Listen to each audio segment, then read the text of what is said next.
Eddie. Whoa, Eddie, it's me. Oh. Hi, James. Eddie, what are you doing? What's it look like I'm doing? Believe it or not, ladies and gentlemen, Silent Hill 2 Remake is officially here, and it seems like a dream becoming a reality before our own eyes. Given the disappointing combat trailer we saw at the beginning of 2024, it's insane how everything completely turned around for the better. The game basically exceeded everyone's expectations, including mine, as I was extremely harsh in the beginning and had a lot of doubts. Long story short, my friends, by the time of making this video, I had already played 10 hours of the new Silent Hill 2, and I now have enough thoughts to form a final opinion about my experience and my feelings about the remake.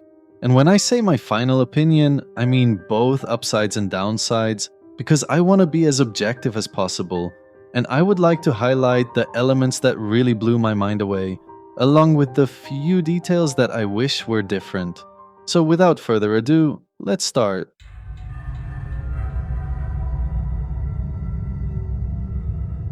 According to psychology, the first impression that you have on any game is always the visuals, because your eyes simply can't lie. And to be honest, the remake nailed the visual part and proved me wrong. Because even though I didn't want to say it in my previous videos, I was actually expecting a downgrade in graphics in the final product, compared to the trailers.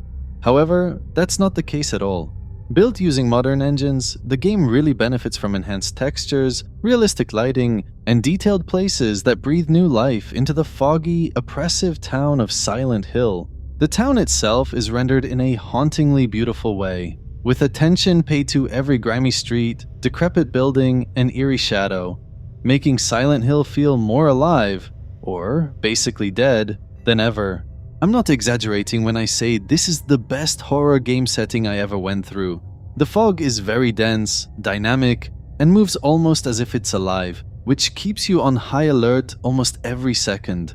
But boy oh boy, the character models are something on a whole new level. The redesigns here are more realistic than ever, with James having improved facial animations that better convey the range of his emotions. His torment, confusion, and sadness are more vividly depicted, and even though he looks badass sometimes, you can still feel his desperation and helplessness.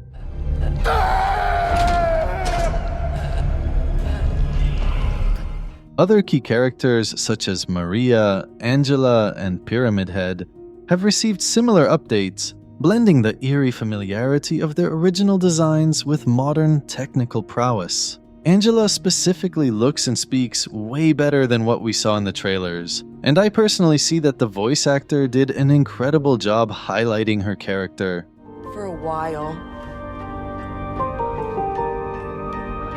What? Admit it. You didn't want her around anymore. Sometimes she sounds peaceful and confused, and in other times she's loud and aggressive against you, which actually represents Angela's unstable personality and her disorder regarding her trauma. So when it comes to the visuals and character models in the remake, I believe there's no question about their high quality and ability to combine the modern with the classic in a genius manner. Maybe he was right. Maybe I am nothing but a fat, disgusting piece of shit. But you know what?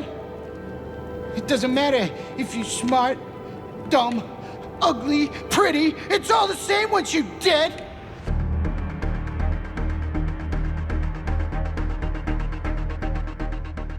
The combat in the remake is a tricky element because some people might have a problem judging it properly. I mean, let's be clear, the combat here is not the smoothest in survival gaming, and it makes no sense to compare it to Resident Evil or The Evil Within by any means, which is the point in the first place. The remake's goal is to create a harmony between the clunkiness of the original and the convenience of modern mechanics. Even though the original game's clunky combat added to the sense of helplessness, the remake strikes a better balance by refining controls while still maintaining a feeling of vulnerability. Melee and ranged combat feel more responsive, but still leave James at a disadvantage against many horrific creatures. And that's why you might choose to escape sometimes. The same thing applies with the puzzles. Classic puzzles are reintroduced, but often with slight modifications to challenge returning players. Some puzzles have also been expanded or given additional layers, making them feel fresh, though they still evoke the same sense of eerie logic and dread. When it comes to exploration, the open-world elements of Silent Hill have been fleshed out, with more areas to explore and additional secrets to uncover. The town is more seamless, with fewer loading screens interrupting exploration, which makes your journey very immersive. Hey, it was you, wasn't it? You're the one who stepped on my hand. But let's be honest, none of this matters if the psychological side here is not top-notch, and gladly, it actually delivers. There's clear inclusion of more dynamic psychological elements in the remake, and the game now features environmental changes that adapt to how you play, making the horror feel more personal to you as a player. This could involve subtle visual or audio cues that respond to your mental state or choices, as if you are living the experience in person and not through James. Where would you go? There's nothing.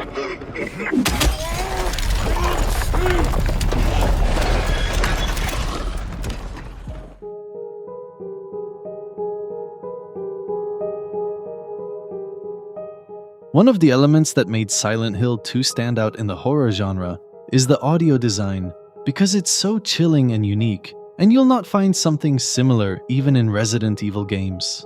And the best thing in the remake is that Akira Yamaoka's iconic soundtrack makes a triumphant return, with both remastered and newly composed tracks that keep the tone of the original while offering fresh arrangements.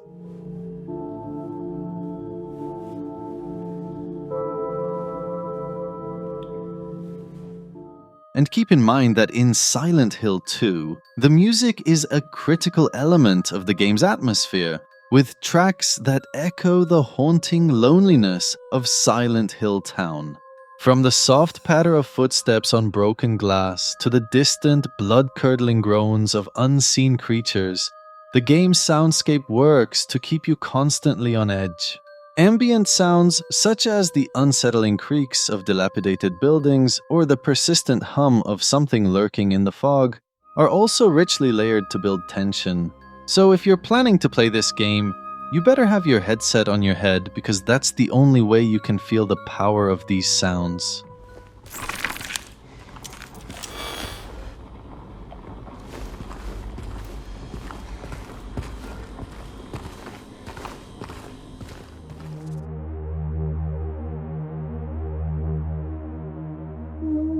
The original Silent Hill 2 is often praised as one of the greatest psychological horror narratives in gaming history, and the remake stays remarkably true to this legacy, despite some changes here and there. The story of James Sunderland, a man drawn to Silent Hill by a letter from his deceased wife, is still as powerful and deeply emotional, especially with the amazing voice acting here. In my restless dreams, I see that town. Silent Hill. James's journey is one of self-discovery and guilt, and the remake explores his personality with even more subtlety. The conversations between him and the other people in Silent Hill, such as Angela and Eddie, feel more emotionally resonant due to the improved writing and voice work. Did you find your mother? No. Not yet. Did she live here? In this building? I don't know. So all you know is that she lived in this town? I have to be honest in this part, and I really need to say that the voice acting here is even better than the original for me.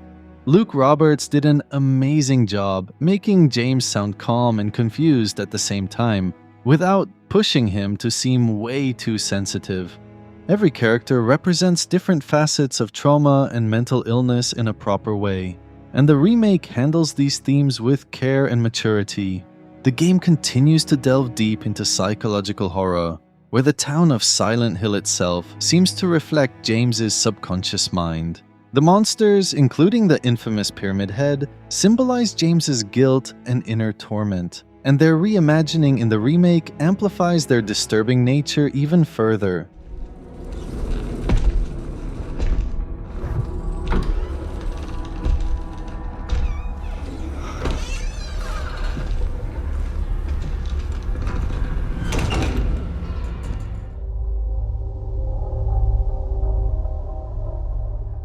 Now that I explained where the remake excels and how it's generally an amazing recreation of an iconic game, I need to also talk about some minor stuff that I wish were better. My first remark is about the exploration, because even though the world here is way bigger and more vast than the original could ever be, I really found the rewards for exploration very limited. I mean, if you search the houses and rooms deeply, you can find ammo and health kits, but that's basically about it. If you believe that digging deeper will help you find something unique, or even a side character with a separate story, then I'm sorry to tell you that's not the case here. A side character would have been awesome, to be honest. It doesn't necessarily need to be someone complex. It can be someone casual, like the mailman in Silent Hill Downpour, who literally got stuck in my mind due to his mysterious presence and identity.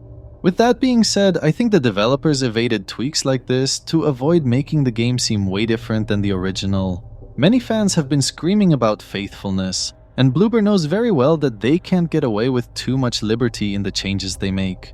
The second downside that I need to mention is the game's performance on PC, because this issue is something general that everyone can go through. I personally expected this as soon as I found out that the game uses Unreal Engine 5 and also that it's console exclusive to PlayStation, because I knew very well that the PS5 version would be the priority and the PC version might face some challenges. Even though the game generally can run well enough, you can also experience significant frame rate drops in certain areas, especially when transitioning between environments or during intense scenes with multiple enemies. This can seriously disrupt the immersive experience and make gameplay feel sluggish, which is the last thing you want in a beautiful game like this. And by the way, these issues are most noticeable at higher settings and resolutions, with even high-end rigs struggling to maintain a consistent frame rate, often dipping below 60 FPS and even 40 sometimes.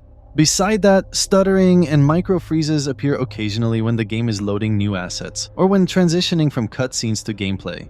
It simply kills the momentum because the frame drops become the scariest thing on the screen, and they give me nightmares. PC gamers know very well that frame drops are more terrifying than any horror game out there. The problem may be related to how the game handles memory allocation and streaming textures as the game attempts to load high-resolution assets in real time, which also explains the unusually high CPU and GPU usage. However, if you want to limit these issues as much as possible, make sure that your graphics card drivers are up to date. Lowering certain settings such as shadows, texture quality, or ray tracing can also help stabilize the frame rate. Furthermore, you should ensure that unnecessary background applications are closed when running the game.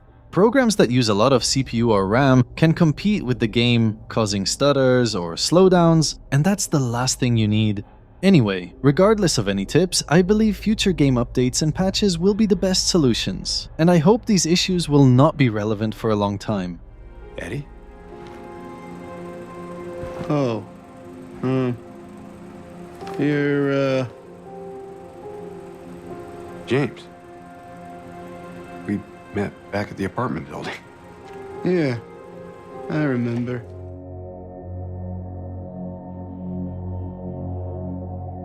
I think it's fair to say now that Silent Hill 2 Remake succeeded in doing what most games can't do, which is proving gamers wrong and proving that judging a game from the trailers is not a good idea. It actually made many of us look like clowns, and my name is on top of the clowns list because of how much I bashed it at the beginning. However, it's time now to focus on what matters most, which is the game's financial performance and the future of the franchise as a whole. So far, we don't have any sales numbers, but I'm optimistic due to the game's reception on Steam. In just 2 days, the game literally sold more than what Alone in the Dark sold in 7 months. So it's obvious now that the comparison that I used to make between the two franchises is not logical, because Silent Hill is way more popular and it's completely on a whole new level. It has a much bigger fanbase behind it, and the name itself is enough to trigger people's interest. So in my opinion, these hints give me a clear indication that the Silent Hill series is officially back and the future is bright. I mean, don't forget that the remake is not the main Silent Hill game Konami is working on. Silent Hill F is actually the game that is planned to be the next entry in the series after Downpour. And it will be a whole new story, new characters, and a new setting that we have never seen before. It's going to be inside Japan, and this is a completely fresh world that I can't wait to explore. The release date is a mystery at this point, but many reports claim that 2025 might be the target year, just like the remake made a surprising release in 2024.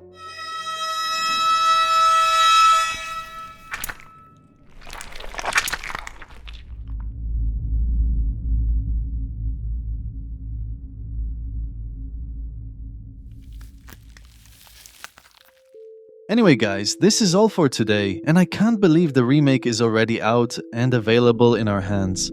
Since its reveal in 2022, it felt like a long shot, and something that will take a decade to be ready, yet here we are playing it now.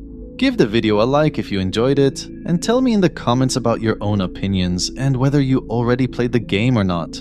See you very soon. See ya, fart face! Laura! Laura!